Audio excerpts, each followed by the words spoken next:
Welcome back to the Running Wine Mom podcast. I'm your host, Samantha Cieslinski, aka the Running Wine Mom. Today we're diving into the topic that's both vital and eye-opening for every parent out there, the safety of the products we use for our kids.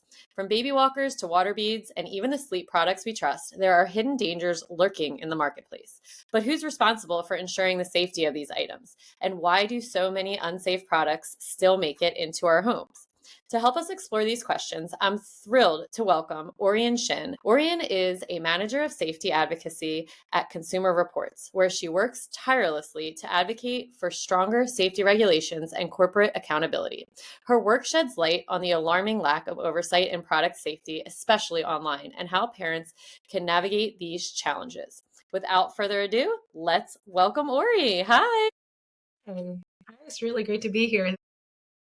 Yes, great to have you. And we met in the spring at Consumer Reports, so it's great to see you. I can't believe it's been like 6 months, but Yeah, I was just thinking about that the other day, being like, man, has it really been 6 months? And yeah, it was a great trip though. It was really nice to meet all of you. so fun. I had like that was such a cool experience of my that's like one of like the highlights of my year, just getting to see everything you guys do, which was really cool. So before we get into all things Consumer Reports, to start each episode, we have our wine and win of the week segment. This is where we share a favorite bottle of wine, vent about something that has been bothering us, and celebrate our recent victories. So grab a glass, take a deep breath, and let's get started.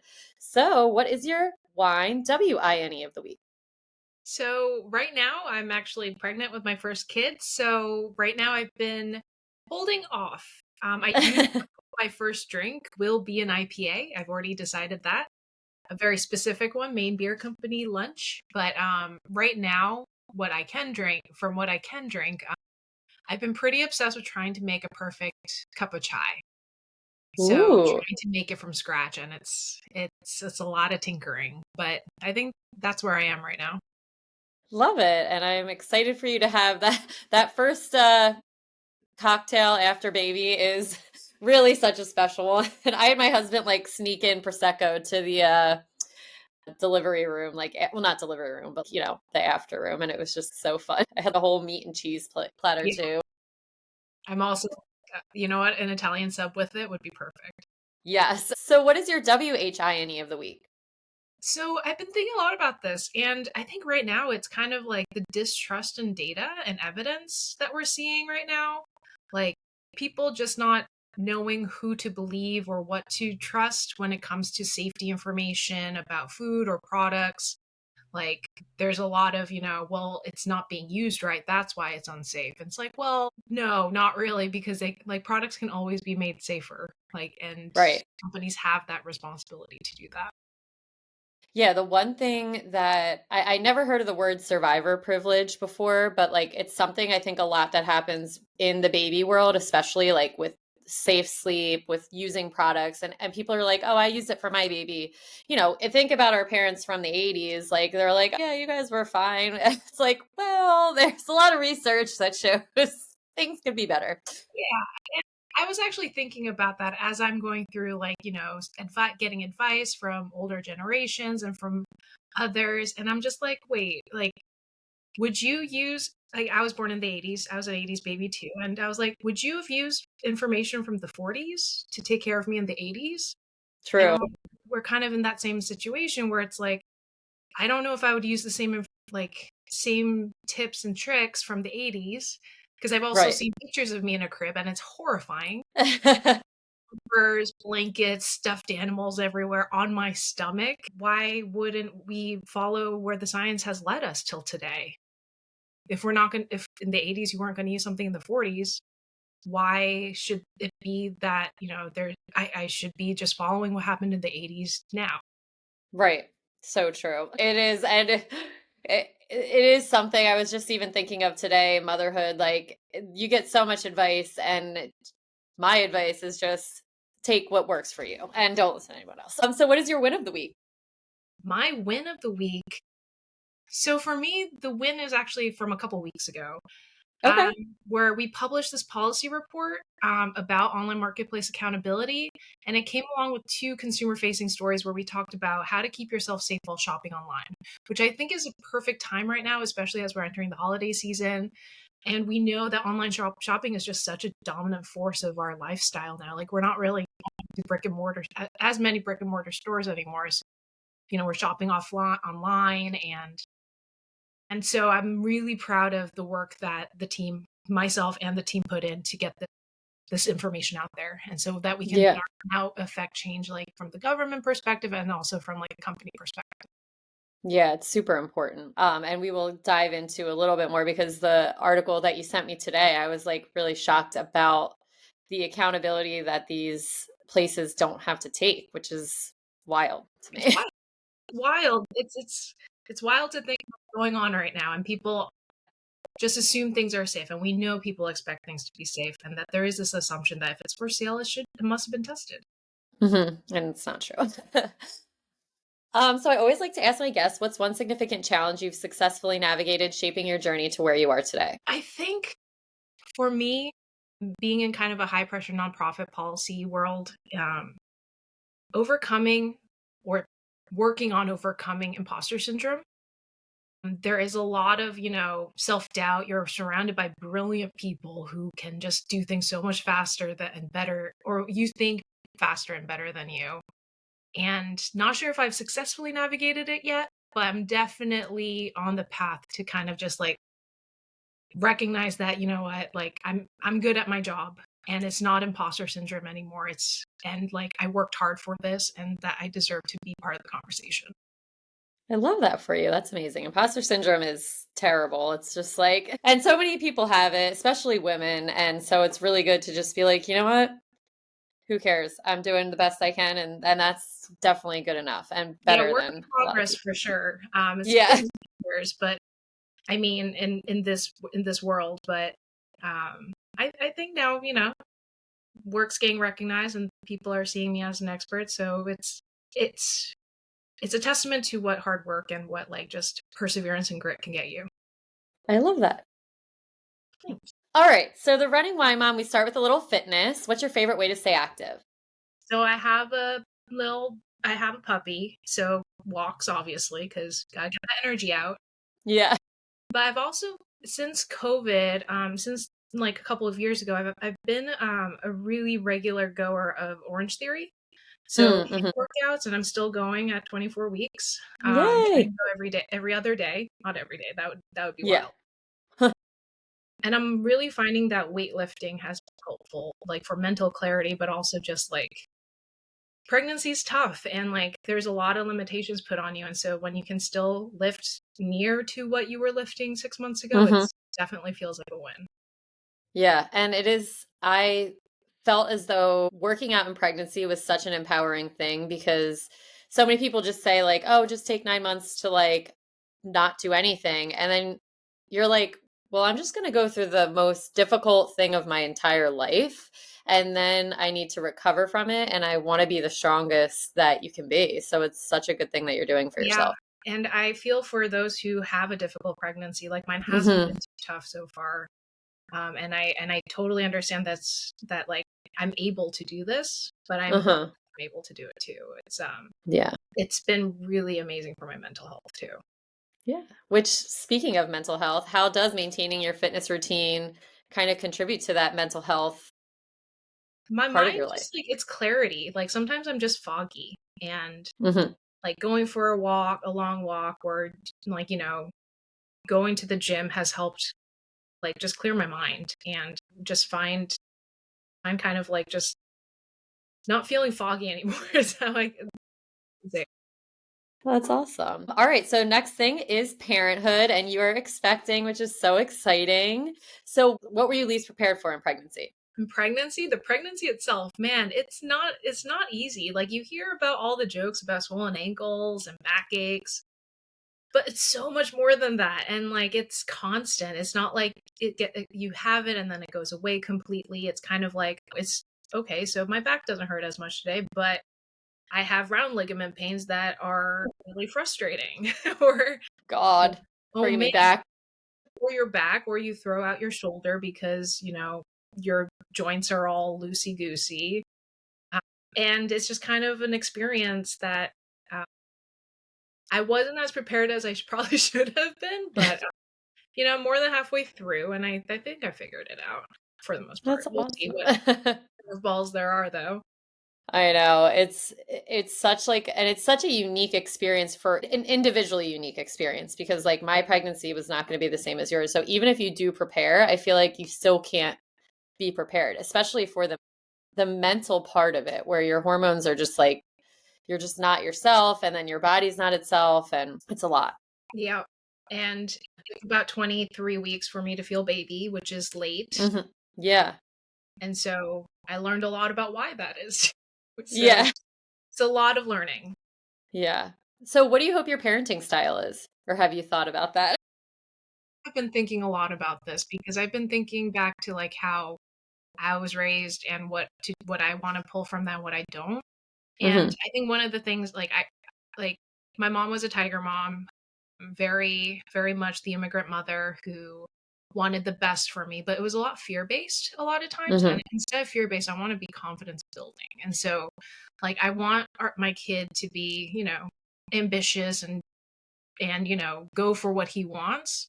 But I want him to want it for himself, not like to please others or do it for external recognition or something. Like those are all great, but I really want him to know that oh, it's a boy. Yeah. As I was like thinking, I'm like, okay, I guess it's a boy. Yeah, I want him just to know that like if he works hard for it, it needs to be for himself and like build that confidence from within. The one thing that I learned, and again, I don't know if anything I'm doing is right or not, but as you're saying this, I was thinking something that I saw about building internal confidence is instead of saying to them, like, I'm so proud of you. So they're always looking for external validation. Sometimes just say, are you proud of yourself for doing that? And I find myself using that a lot because, and then all of a sudden, like, they'll go, yeah, I am, they're only 4 and 2, but they say, yeah, and they might not recognize it. But I think that's something to go back to the imposter syndrome. I think a lot of type A, hardworking people are looking for the external validation for a lot of stuff. And when we're adults, we don't really get that. You don't really know. You just see other people and you're like, I don't know, they look like they're doing a great job, but how do I know what I'm doing? Right. And it's the kind of like maybe it's like in the field I work in or just like the career I chose, but no news is good news, right? Like if you hear from them, it's actually not great. And so like waiting for that positive reaffirmation is something I don't want him to rely on to like Hmm. get what he wants to get from life. Yeah, love that. And what's one piece of advice you would give to other expecting parents? It's hard and it's okay not to always feel excited or happy about it. Like it's the biggest thing that I've had to like come to terms with myself is like everybody's like, "Oh, aren't you excited?" I'm like, "I'm a little anxious right now," or I'm actually pretty like it's tough right now for me. Like if you don't get a good night's sleep because that does happen like inevitably. Happens to me more than I want. But it's hard to and like this idea of just like being positive all the time is just not realistic. It's not realistic before pregnancy and Right. it shouldn't have to be after like during or after. And I think that's the biggest thing. And like to lean on your people to your friends, your family, whoever you can trust, to give you that support you need and to give yourself grace and to Hmm. go at your own pace. Like just because somebody else is like feeling really euphoric and happy doesn't mean that if you're not feeling that, again, it's an individual experience. You need to feel that way. Such good advice. So true. I love that. All right, so let's get into you and your role at Consumer Reports. Can you share a bit about your journey and what inspired you to kind of focus on consumer product safety, especially for the more vulnerable population like children? Yeah, so my journey didn't start in consumer like in product safety or anything. It actually started in human trafficking. So my first job out of law school in DC was to work at an anti-human trafficking firm because I've always been like I've always had like a tendency to want to do something in human rights or consumer rights or something, and I had this opportunity to work at a anti-human trafficking nonprofit and work on really serious issues there about around sex trafficking and labor trafficking. And that just led me to realize just how complicated the world is and working on a lot of different laws and stuff. But then it's a really tough area. So eventually I burnt out. I had to find something else to work on. And I found this. I worked for a bar association, the National Asian Pacific American Bar Association, working on like civil rights and immigration issues, all very much like community focused so far as you can tell, like making sure everybody has the same rights or, are being treated as equal as we can. And then I came across this opportunity at CR at Consumer Reports to work on consumer protected issues. And I was looking into what product safety meant because I was just like everybody else 5 years ago where I was like, why is this an advocacy area? Like, what is so product safety? I'm like, oh my goodness, there's so much going on. Like, millions of people get hurt every year. Like, Right. 1,000 people die because of unsafe products. And knowing the name of CR, I needed to take the opportunity. And so since then, I was able to work on infant inclined sleepers, safe sleep, work on issues that really impact our most vulnerable populations, like children, like you said. And I think the most important piece is that like I had the opportunity to work with parents impacted Right. who've lost children or have children who are impacted forever for their entire lives because of safety issues. And it's been incredibly rewarding just it's something that needs to be done more, especially as more and more stuff comes in and more access we have to things internationally. Like we just need to be more vigilant as a society to make sure that the products you use for your child, your grandmother, your sibling, your sister, yourself are safe for you, because it's so easy right now for that not to happen. Yeah. So, and we're going to talk about a few different areas of products for children and infants. But the first thing that I want to focus on is a more online retail and corporate accountability, which is one of the more recent articles that you wrote. And I was shocked at, like I said, the lack of accountability that they really have. So one of the articles mentions that they aren't really required to take responsibility for the safety of the product that they sell. Why is there such a critical gap in the consumer protection? Yeah. So first, I want to just give credit to the journalist who wrote those pieces, Scott Medence. He's an amazing writer.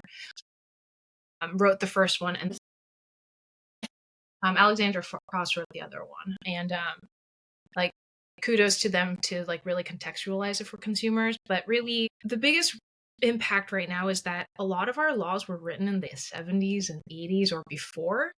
So if you think about what we were doing and how we were buying things back then, it wasn't online. You were going into a store, and there was just a stricter supply chain. Like things were just being reviewed more easily. But now with online marketplaces, you have like if you're looking for a water bottle, you could buy it from maybe tens of thousands of different vendors. And how do you navigate that? And how does the platform navigate that? Like that's a lot of people. That's a lot. Yeah, it's a lot.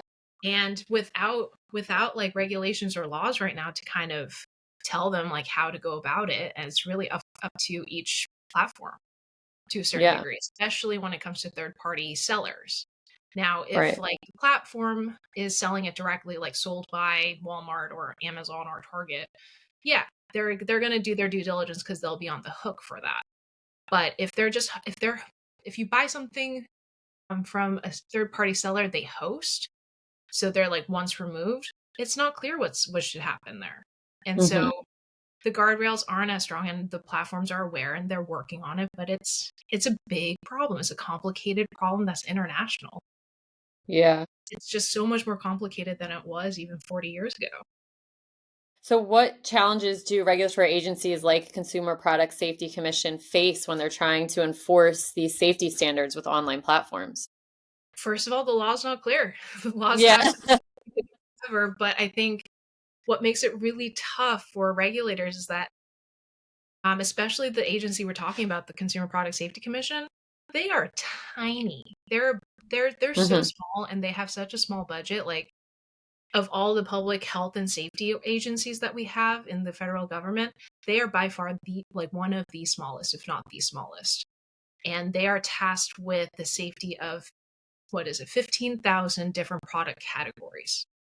And so if you think about that, and then you just tack on and just like add the layer of what online shopping does, what kind of access consumers have to which product, it's an immense responsibility and an immense task that they need to do. They're doing it, they're working like tirelessly right now, and we're seeing the impacts, but to get 100% of them is not going to happen anytime soon, Yeah. especially without updates to the law. So what role do you think these e-commerce giants like Amazon and Walmart, how do you think that they should ensure the safety of their products that they sell? What are some things that you think that they should be doing? So if I had my way with it, if I Yeah. could convince them of everything, I mean, the first thing really is to provide consumers with the information that they should have. I mean, they're not able to go into a brick and mortar store and hold the product in their hand.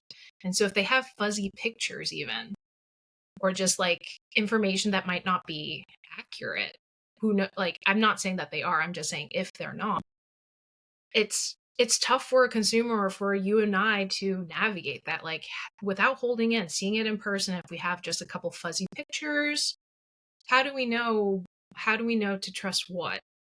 And Right. so that's definitely one area where I think they can really like bolster, is just like making sure one, consumers have the information, but also making sure that information is accurate, and that there aren't any like loopholes, or like they're not, or the third party seller's not trying to get around any kind of like algorithm or anything like that.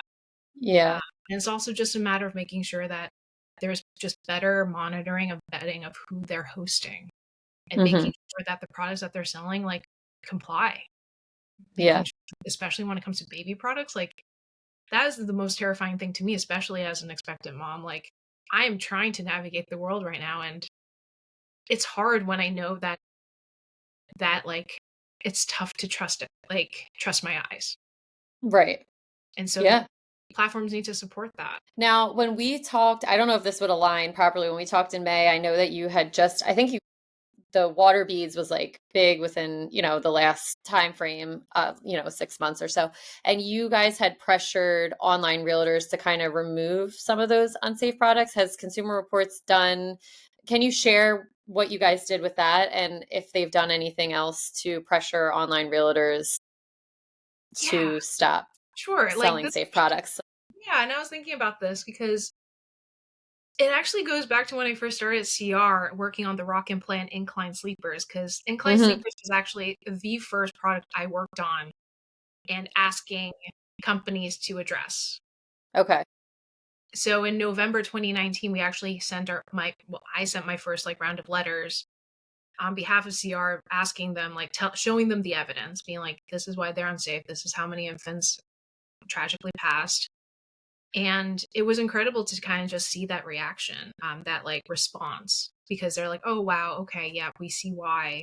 And so we saw a number of retailers, including Amazon and others, and Walmart and others, take down inclined sleepers and create a policy being like, inclined sleep products are no longer allowed. And that was huge. And that really Hmm.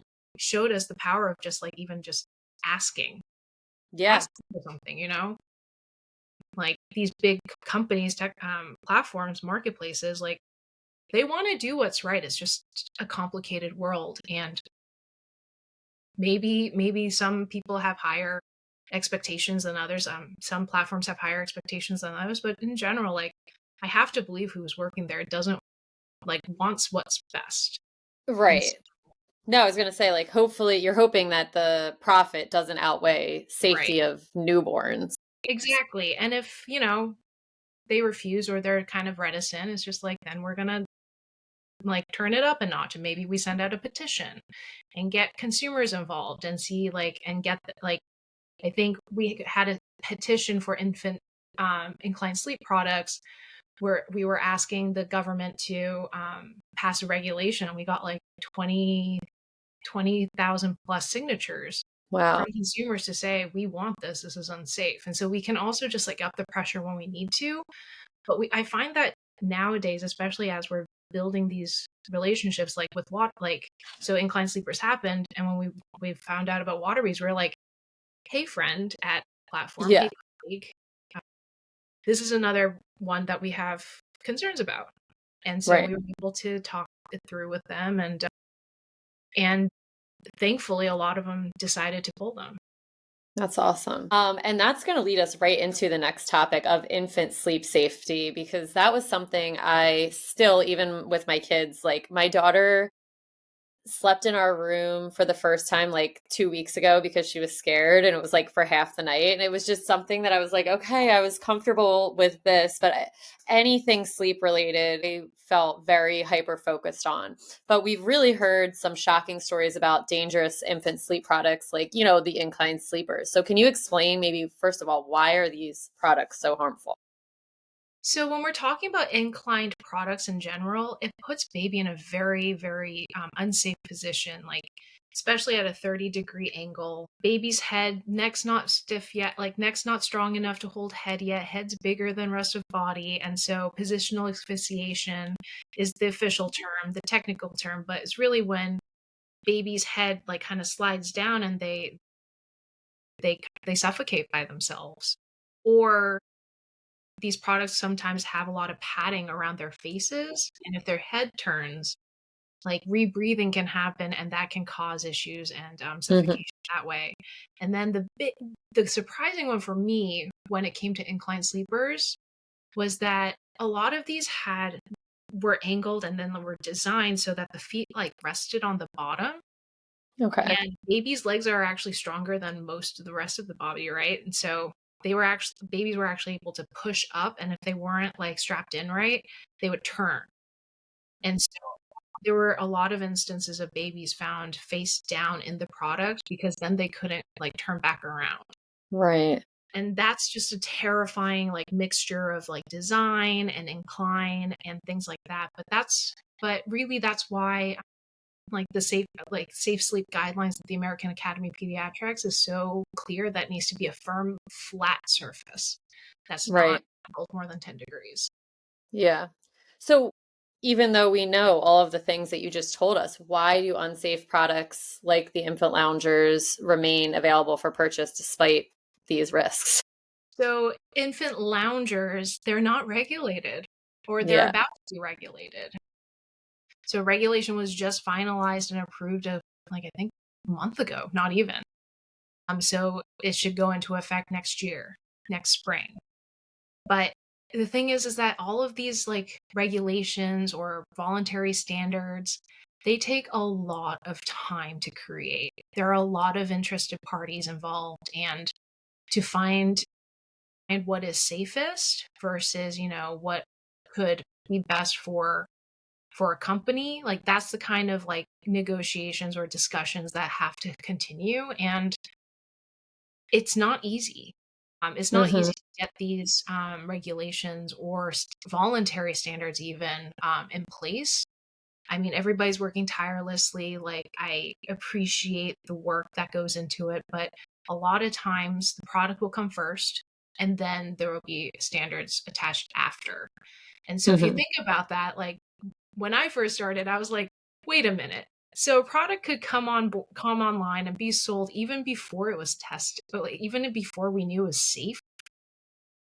They'll say, there would be a lot of like like not claims, but there will be a lot of testing for like the mandatory stuff, like lead testing or certain mandatory things that all infant products have to meet. But that doesn't necessarily mean that the product itself is safe. Right. Incline sleepers like the Rock and Play didn't we didn't they didn't ever test whether the incline itself was safe, and that wasn't regulated until My gosh. When, you can tell as a, expecting parent, there's so many choices that you have to make. I know, flat surface is something that is recommended, but what are some other things that parents should look for to ensure a sleep product is truly safe? yeah, and I totally get it. Like I'm looking right now and I'm getting ready to bring a little one home. Like it's stressful. There's a lot of pressure to get it right too because like you don't and there's a chance that things could go wrong and that's terrifying. I think the first thing we need to acknowledge is the marketplace the marketplace is massive and there's new products being introduced all the time. and that the sources of information that people use to like, make their decisions can be overwhelming. Like my algorithm on Instagram is very much baby safety related, but not all of the information is it like I can trust. And that is something also that everybody I realized as soon as I had a baby was a baby expert. And just because you have a baby, it doesn't mean that you're an expert at it necessarily. And it's really hard because on social media, it's nothing is technically regulated. You can just say I'm a baby expert in safe products, but like, And the clickbait, right? Like, these are yeah, the 10 things you should do, or the 10 things right. you shouldn't do. I think I saw one today where I was like, that is wild. Like, that goes against everything that's going on. But to answer your question, like, how to ensure a sleep product is truly safe, like, the best way, and I'll be completely honest, and this isn't the answer that most people will want to hear, is that keep to the crib, bassinet, play yard, those products that have strong mandatory standards. We have some of the strongest standards, federal regulations for those products in the world. If when in doubt, put them in that product, put them into a crib, bassinet, or play yard, because Yeah. that is the safest place for your kid, for your baby, and to just remember the ABCs of sleep too, and like just make sure that you're following those. Yeah, that's great. That is so true. And we had a bassinet downstairs, I think, and then we had the crib upstairs, and we tried to have like something safe in every room. And we did have one of the was one of the I'm trying to think of which one it was. Not the dock top, but something like that, where we would sometimes put them in there, but like we would be sitting right there. But even those are unsafe. Like they're not Yeah, safe, technically. and it's and like I have to sympathize. It's hard because also I know what's coming up for me. Like Yeah. a lot of sleepless nights, a lot of desperation to get your baby to sleep. I was a colicky baby, so I know from my mother's stories about me that I was not easy.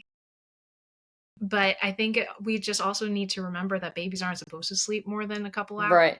Newborns a couple hours at a time, and anything that guarantees your newborn will sleep like all night should be a red flag, in my opinion. Right.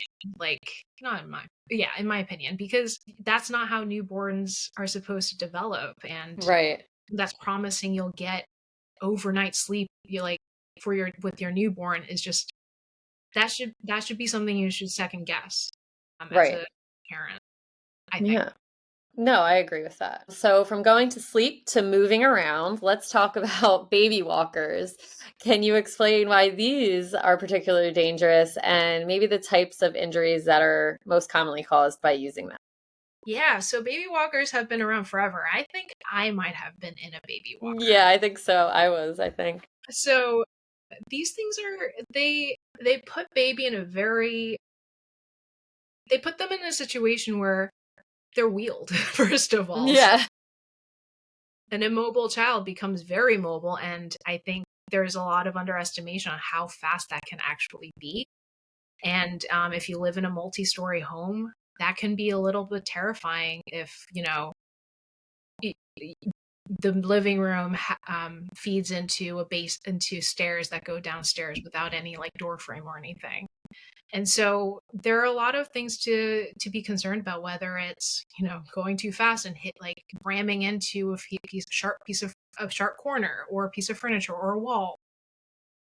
Tipping over could also possibly happen if they go from one level to another, like a step down. But then stairs is also just a terrifying thought. And so the voluntary standard for these things in the US have tried to account for that, for door frames. So they have to be wider than a door frame now. That wasn't always Mm, the case. But you can still also find hand-me-downs that probably don't meet those standards. Like maybe your parents gave you one, or you found one in a flea market or something, and it can put baby at risk. And also developmentally, it doesn't actually help baby learn how to walk. And so the benefits to a walker, the more I think about it, the benefits to using a walker versus not, like plummet dramatically when you realize it doesn't help them walk, it doesn't help them learn to walk, and it just makes a baby much more mobile by adding wheels to Yeah. a very curious being. Yeah, that was the product we did not use, but my mother-in-law definitely had like one of the old school ones that she would let them go around in the den with when she would watch them. And I was like, I don't really use this anymore. Yeah, Um, go through that. yeah. So what are the challenges to banning a product like this in the US, and who are kind of the key stakeholders involved? So I will say the American Academy of Pediatrics, AP, have been calling for a ban on these products for years. Hmm. And CR agrees with that position because, like I said, for us, the benefits don't really outweigh the risks of injury or, something more serious. So the biggest challenge is really the law. The law makes it very difficult for anything to happen quickly. So the best thing would be for Congress to pass a law. We're seeing states, take action, like New York and New Jersey, who are trying to make to ban these products in their states. There are a lot of like legal reasons why that might be complicated, but they're trying to push the issue. The other thing is that we're going against major manufacturers that are making a ton of money off of these and are um, are very powerful voices when it comes to what can be done for which product. Yeah.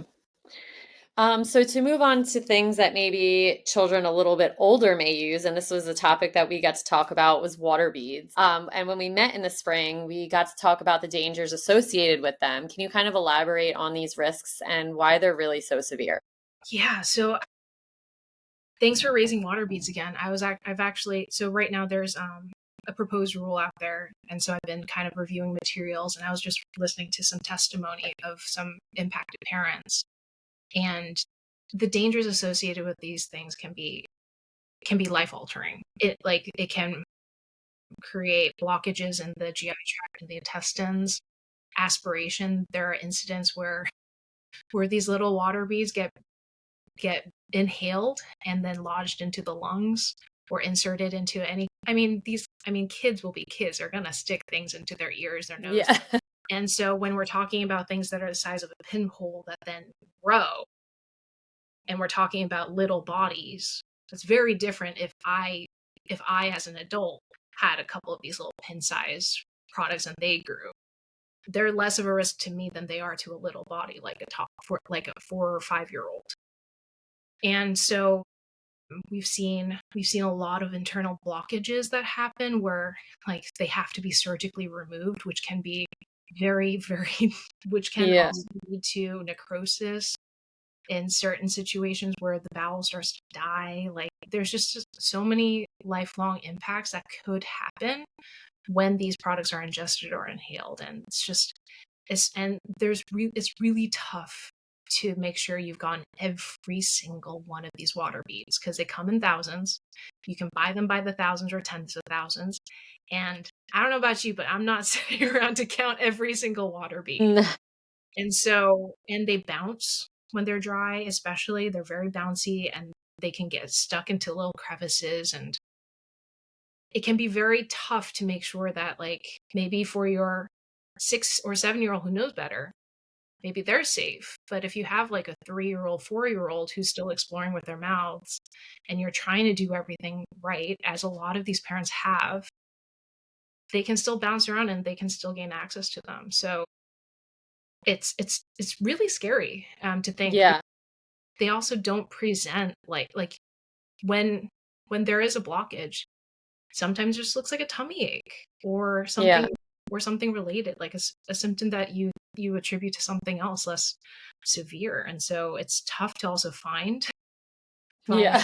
Like x-rays, they're not metal, they're this polymer, so they might be tough to find, even in x-rays or ultrasounds. And so it's tough, and it's a tough one Yeah. where like it's something that we don't need. Like we can use a lot of things. Like this is something where I think we can use some things from the 80s, like grapes, like half Right. grapes, like for sensory, or like cooked spaghetti maybe. but like it's the reason why I don't know why we would need these water beads specifically.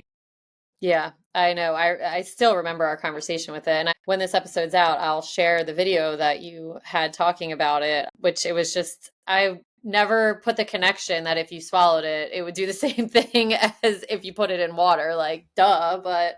also, I just think parents maybe don't realize that. So, what role did public advocacy and parental feedback play in pushing major retailers to stop selling these water beads? So there are some amazing parents out there who are impacted, their children are still affected by ingesting water beads, who are just tireless advocates. And we're definitely here to CR and other organizations like ours are there to support their work and their voices and lift them up. And because of it, we were able to, as you mentioned earlier, really convince major retailers to stop selling these as toys, including Target and Walmart and others. But this is also where like there's an intersection with online marketplace work, because there are there are sellers who will try to circumvent the policies that these platforms put together. And so it's always a whack-a-mole there. So you can kind of see how these like issues like coincide and just like make it really difficult for parents and Yeah, that seriously. it's something that we're trying to continue to work on. But public advocacy, there is a bill in Congress that was introduced. There's, like I said, proposed regulations right now that we're submitting our thoughts into in the next couple of weeks. And all of this is really because of the work that especially the parents have been able to push through and share their stories, which are like the most powerful stories you can hear. Yeah. Well, we've learned about a lot of things that may be scaring the parents that are listening, but I want to talk about a little parental action and awareness. So, what advice do you have for parents? What can they do to protect their children when regulatory systems fail or lag behind? Like, what can they be doing to prevent this? It is a lot about like what choices, individual choices the parent wants to make too. But it really is about making sure that you get the right information from the right sources. And right now, CR is ramping up its coverage on baby products and safety issues related to baby and children's products. So we're really hoping to create more of an impact there and get people, parents, caregivers, the information that they need. And we're really leaning into this because we realize that we have this opportunity as CR who does testing, who is evidence based, and called has successfully called for certain changes, that we hope to reach more parents and Yeah.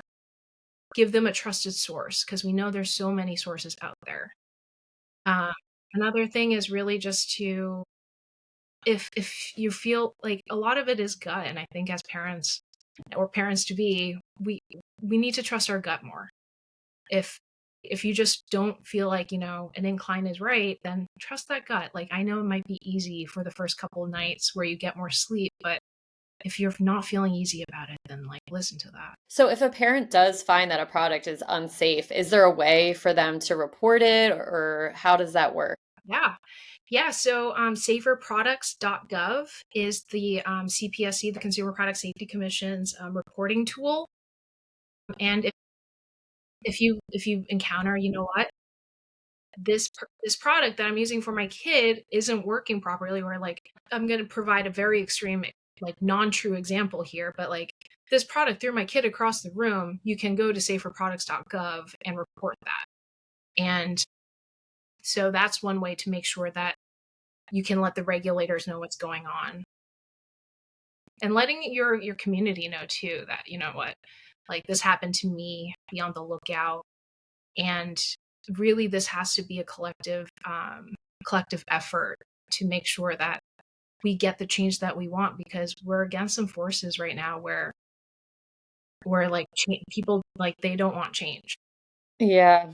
Like companies are very slow to change, because there is a lot of times we'll hear, well, there's not enough data to show that something's unsafe. And I'm like, well, that data is incidents, and those incidents are injuries and deaths. Like, we can't wait until we see more injuries and deaths to make change. Yeah. With human beings. Like, Exactly.